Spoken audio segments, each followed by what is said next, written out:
Samantala, magsasagawa naman po ng proclamation rally si Brother Eddie Villanueva ng Bangon Pilipinas sa Bulacan. At para riyan, may report si Mark Salazar. Mark?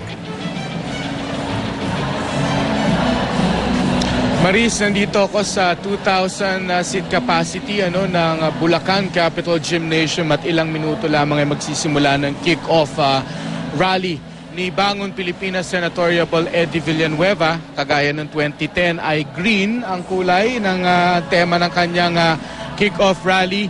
At bakit Bulacan? Dahil sabi niya siya daw ang alternatibong boses ng Bulakenyo sa Senado. At maliban dyan, gusto niyang i-highlight sa kick-off rally na ito ang istorya daw ng mga bayanang Pilipino na karamihan nagmula sa Bulacan sa pakikipaglaban daw nila sa kahirap at mapanupil na lipunan nung araw na ayon kay Brother Eddie Villanueva ay nagaganap pa rin daw ngayon kahit na aminado naman siyang may magandang pag-unlad raw. May pag-unlad naman daw sa ekonomiya, dala ng daang matuwid. Pero ayon sa kanya, meron pa rin daw yung tinatawag ng nasa gigilid o yung mga naiiwan ng pag-unlad, bagay na tutulungan niya raw, grupo ng mga tao may hirap na tutulungan niya kapag siya nakakuha na ng seat sa Senado.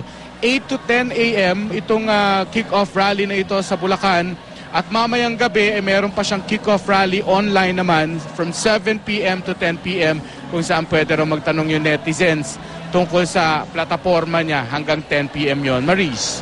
Maraming salamat, Mark Salazar.